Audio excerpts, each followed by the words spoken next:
Alam niyo yung 138 million for anniversary. Okay. Eto na, didiretsuhin na natin. Ako at least didiretsuhin ko. Hindi na po makabayan yan. Hindi na po talaga makabayan yan. Mr. Chair, the initial proposal ay 138 billion proposal. Initial. Para saan yun, Mr. Chair? Anniversary nga, ma'am. Anniversary po. Anong anniversary? 130 million pang anibersaryo? Saan nyo kukunin ito? Anong gagawin nyo? Una, saan kukunin at anong gagawin nyo sa 130 million pang anibersaryo nyo? Mr. Chair, this was endorsed by a group inside PhilHealth. Sino yung grupo? You have to name the group because you have to enlighten that group. Kung hindi po dinis-approve ng board ito at hindi kami nanunood sa inyo, walang oversight function ang Senado, ang Congress, you could have because you're a GOCC. We don't watch you every day. Mr. Chair, Madam. Sino po ang brilliant na nagbigay nito? We have an anniversary committee. Sino po ang head ng anniversary committee? The anniversary committee po is headed by Mr. Ray Balenya po. Can that person, please, not now, don't waste our time, give a memo to the chair of the finance committee, of the health committee, on why the person and the group thought of using 137 million of PhilHealth funds. That is a useless thing. Konting kahihiyan naman po. Konting kahihiyan naman. Correct eh. Wag na po. 137,766,032. Wag na po kayong gumasta niyan sa anniversary. At wag na rin kayong mag-anniversary. Alam mo si Mr. President Marcos, tingnan niyo po ito. Ito ay isang kabastusan ito sa bayang Pilipino. Para lang sa akin, kabastusan po talaga ito. Ito po, hindi kayo hahangaan ng tao dito. Wala po. May tumbler pa. Special tokens for employees, tumbler plus. Tama na po yan. Wag na. This is a call to President Marcos, no? And to the senators and to the House of Representatives.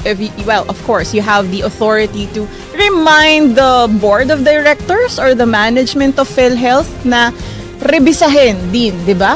At kumbaga, wag nang ituloy itong ganitong gastos. Kung sino man ang nakaisip nito, they should all be fired. Yes. Para sa akin. Hindi yung bababaan nyo lang It is an insult to the Filipino people. Para lang sa akin. Taong gobyerno po kayo lahat.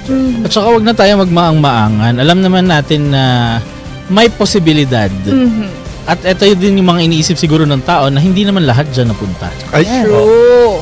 Ay, madami po. Baka uminit kasi ulo nyo eh. Ay, talaga. Gusto nyo po ba isa-isa? Sige, isa-isahin. Para alam din ng mga kababayan natin, di ba? Alam nyo yung 138 million for anniversary. Opo. Eto na, didiretsuhin na natin. Ako, at least didiretsuhin ko. Hindi na po makabayan yan. Hindi na po talaga makabayan yan. Isipin nyo naman po, ilan ang mga taong walang trabaho sa Pilipinas? Ilan ang mga taong walang bahay sa Pilipinas? Ilan ang mga taong may sakit? At ilan ang mga taong nababawasan pa rin ang kanilang mga supposed to be sweldo at kanilang ibabayad sa PhilHealth nababawasan pa. Madami. Hindi na po talaga kailangan yan. You need not be a rocket scientist para isipin na that is a useless thing. Konting kahihiyan naman po. Konting kahihiyan naman. Correct eh. Wag na po. 137,766,032. Wag na po kayong gumasta niyan sa anniversary. At wag na rin kayong mag-anniversary. Kung mag-anniversary kayo, bumili na lang po kayo ng watusi. Watusi na lang, kwitis na lang. Or simpleng handaan. Simpleng handaan. Palakpakan nyo na lang po ang sarili ninyo. Di ba po? Sapagkat wala pong pakinabang yung anniversary niyan at gastos na yan sa mamamayang Pilipino at sa may mga sakit na mga Pilipino. Oo, di ba? Ang grabe yung pila ng... Sige, ito lang nga po. Isa-isahin mo lang. Tinry ko i-divide para basta lang uminit po ulo natin. Ang typical na monthly contribution ng isang Pinoy na may basic salary lang na sabihin natin 10,000. Mababa. Okay. 500 pesos monthly. Okay. Pag dinivide mo yung 137,000, 137 million, that's 274,000 na monthly contribution. Yes. Tapos divided by 12, sabihin natin 1 year. 22,000 na Pinoy. Ang buong contribution nila napunta dyan for the whole year. Oh my God. Parang ganun yung lumalabas. Correct me if I'm wrong. And pero grabe din kasi parang grabe. Yun nga pwede namang masimple. PhilHealth kayo kasi, di ba dapat Tsaka isa pa, service sector to. Yes. You are in the service sector. True. Bakit nyo gagamitin ang pera diyan sa hindi naman service? Kahit na po anong klase pang explanation ang gawin nyo. Justification. Pagandahin nyo pa mga English ninyo. Wala po. Ang punot dulo, sayang ang pera diyan sa gagastusin ninyo. Pera ng mga kababayan natin yan. Nakakainis, ano? Na dapat, nagagamit po nila pag kailangan nila. 'Di ba? May giveaway to LHI o clients. Etong client, bakit kayo magbibigay ng Mga ref magnet. Ang pinakamalaki, kung titignan nyo, yung sports meet number 15, 32 million pesos. Ano yung sports meet na yan? Ano yung 32 million na yan? Ano naman talaga?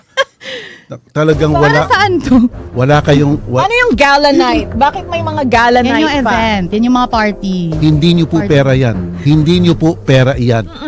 Pera ng bayan yan. Tsaka sa panahon po ngayon talaga ha? Na Extravagante. Sabi nga po, may Olympics po ba ang PhilHealth? Oo. Nakasama lahat. Grabe. Gala night? 13 million. May gala night pa kayo para kayong mga artista? At magkahiwalay pa po yata kasi may HO at may PROs. So head office at provincial or regional offices. Day of prayer? Dasal po, libre lang yan. Bakit may 40,000 pa? Yung misa, baka nga magpalibre na lang si Father dyan di ba? Magkaiba po yung day of reimbursable- prayer at saka yung Thanksgiving Mass. Thanksgiving Mass, 40,000. Tapos Par Joseph Sinicanor, magagalit si Yeso Cristo niyan. Wait lang, pero bakit Baka bumangon si Jesu Cristo ngayong... Ngayong Pasko, ang goal ni Hesus Cristo ay sampalin kayo. Pero bakit Ganyan nakapasok ba po dapat dyan? pumastos, ma'am? Alam mo, naalala ko tuloy yung Bible story. Yung nagalit si Jesus Christ. Ay, naku. Di ba? Pinatalembong-talembong niya yung mga nagtitinda dun sa mga church. Sa simbahan po. Kasi hindi na lang ginagalang ang simbahan. Para kasi hindi nyo na rin ginagalang ang mga tao dito. At Hindi yung nyo ginagalang purpose mga nyo. tao dito. Okay. Ang hindi talaga makatarungan yung sports meet. Anong kinalaman ng PhilHealth sa sports? Pero mas naiinis kayo, punta kayo sa ilalim. Sa ilalim. Community outreach, 250,000 tsaka 4 million. Kung dyan nyo na lang po lahat Diyan nyo nilagay. ilagay yung 32 million ng sports meet. Matutuwa pa kahit pa paano. Medyo Hindi ano pa yung dyan. outreach nyo, 4 million lang, Tsaka saka 250,000. Ano yan? Anong sports meet kaya yan? Parang sports fest nga daw. Tapos may symposium, Social Health Insurance Symposium, 3,700. Ate. 375. Sino mga a-attend dyan? At saka yung mural along EDSA, 112,000, may butal pa, 500. Anong gusto nyong purpose dyan? Anong ikakaano ng ekonomiya dyan sa mural? Gusto lang daw nilang i-remind tayo na nagbabayad tayo tapos parang wala naman tayo napapakinabangan. Binabawasan pa nga yung aking category Yung That papasok, is unconscionable. so yung papasok ko ng trabaho, nakita mo, mabubuisit ka lang. Oo, na yung binawas sa sahod mo. Nakikita mo ayan, doon nasa sa pader. mural. It's a reminder kung saan napupunta. Ano to? Medalya. 4 million. Sino liligyan nyo ng medalya? At saka yung ref... Commemorative medal. Wala Wait na lang po, ano yung mga ref magnet na 1.1 million pesos? Jacket, Bakit 13 may ref million. magnet? Ano to? Magnet sa refrigerator? Gusto mo ba ng PhilHealth sa ref mo? Ano to? Nagbakasyon ba? Kaya kailangan may ref Alam mo magnet? si Mr. President Marcos, tingnan niyo po ito. Ito isang Opo. kabastusan ito sa bayang Pilipino. Para lang sa akin, kabastusan po talaga ito. Binabastos na po tayo. Kami mga broadcaster lang, yung mga mamamayang Pilipino could only say our opinion. Yes. Kayo po nasa taas dyan, you just have to use your common sense. Kaya nga tama si Manny Pacquiao nung in-interview namin. Ang nawawala sa mga politiko, common sense. Common sense nawawala. Minsan nga po, utak ang wala talaga. Walang utak. Utak ang nawawala sa sa ibang politiko Pero yun nga po, PhilHealth, sino po ba ang kalaban at pinapaandaran nyo? Bakit kailangan natin ng newspaper feature building displays na ilang milyon?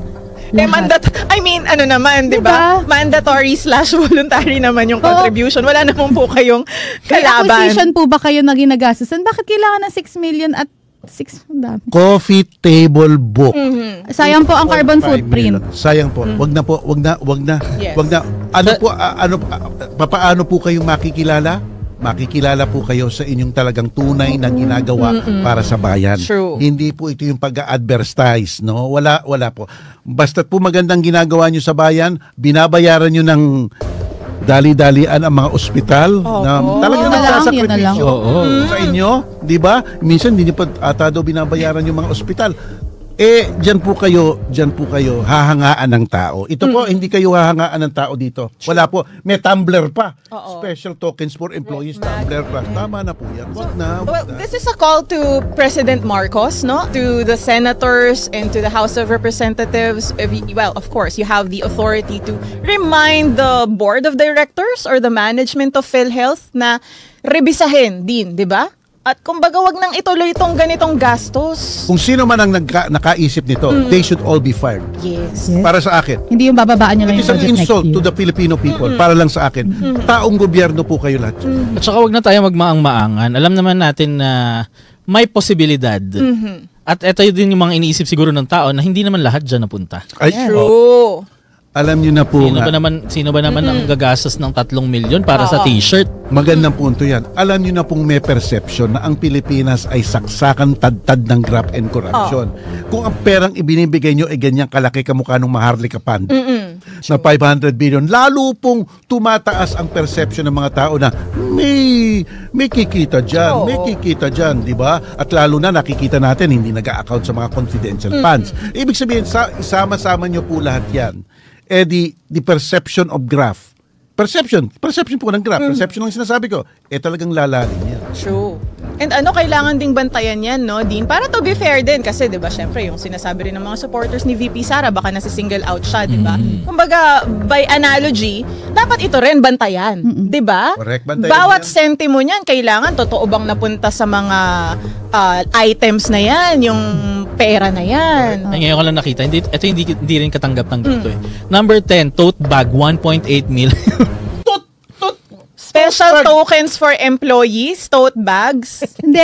Hiwalay pa Button nga yung pins. special tokens for employees na may 7 million ka na sa baba, tapos naka-breakdown pa yung iba-iba. Iba pa to.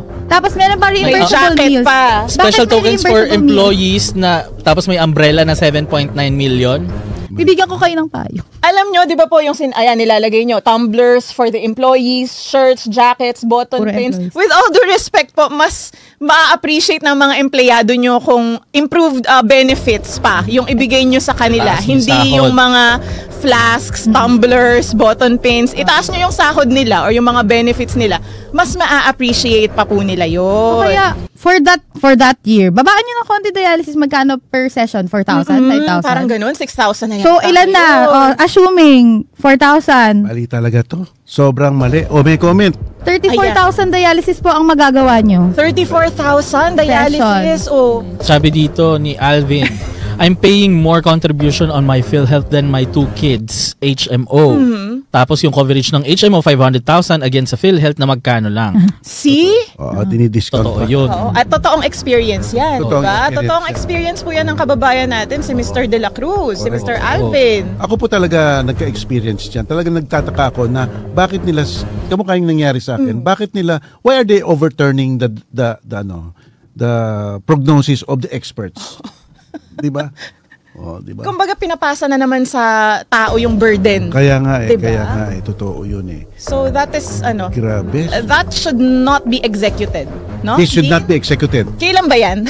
Malapit Next year na. malapit Sabi na nga nila, binawasan na nga daw nila ng 30 million. Oh my. Bawas pa yan. Tayo pa dapat From magpasalamat here, doon. Kaya nga po, parang, ang binawasan daw nila mga prints, ganyan. Okay lang naman, prints, pero ang dami nyo pa pong pwedeng ibawas dyan. Oo. I mean, pag mga, sorry po, with all due respect, pag mga useless na bagay, ang daming naiisip. Pero pag yung mga benefits ng kababayan natin na kailangan taasan yung mga free consultations nila, dialysis, bakit hindi po natin mapalawig or ma-improve yung mga benefits pa ng ating mga kababayan? Ang bottom Diba? line po is, who are we trying to impress po? Yes. Kailangan po ba yun? Yes. Kasi, kung susumahin mo, employees, sige, bigay natin, naghirap sila. Pero yung mga paandar nyo na may mural kayo, okay lang mural. Pero yung mga newspaper features, yung mga billboards and whatever, for sure meron dyan na 6 million or something. Sino po bang pinapaandaran natin? Kailangan, may kalaban ba kayo sa Philippines, PhilHealth? Kumbaga that's superfluous, that's unnecessary po. Alam mo, nagtataka ako talaga dito eh. Kasi tama kayo eh. May captured market na kayo. Kahit wala kayong gawin at umupo lang kayo, may magko-contribute sa PhilHealth. Ang mga Mandatory po Pilipino. yan. Wala, may captured market na po Hindi kayo. po kayo parang business, di ba? Na Oo, kailangan na naglalabas. makilala ng market nyo. Oo. Or kailangang paandaran yung mga katulad ng LHIO clients na yan. Oo, kung sino man yan. Ano ba yung LHIO? Ang nakalagay dito Bakit ay sila lang Local meron? Health Insurance Office. Merong, Kailangan ba yun? May, ayan nga, yung ref magkatsabag. at sa bag, refrigerator So, man. magkano kaya yan? Eh ba ang tote bag ay katsa lang? Oo, yun nga eh.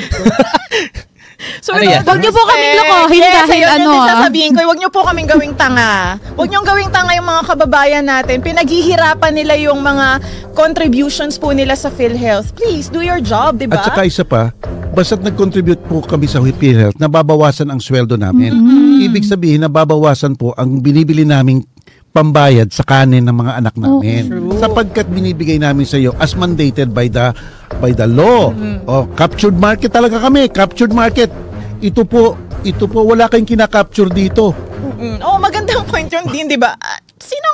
Sinong kalaban nyo? Sinong kailangan nyong i-impress? Hindi kayo business, hindi nyo kailangan ng marketing, promotions. Correct. Yun nga. Alam mo, ang mga government institutions like GSIS, SSS, PhilHealth, may mga captured market na yan. Yun ang kailangan Pag-ibig, ayan. Pag-ibig, may captured market po kaya, umupo lang ang mga tao dyan. Kaya nagtataka ko eh. Ang tataas ng sweldo ng mga big boss dyan.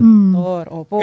Kahit na matulog sila ng 3 araw, kung kita yung Mag-ooperate at kikita sila eh. Di ba? Oo, hindi sila magsusunog ng kilay at kailangan nila magpasok ng pera. Hindi, Ang tataas- magpapasok ng pera May sa kanila. papasok Oh, ng eto. pera.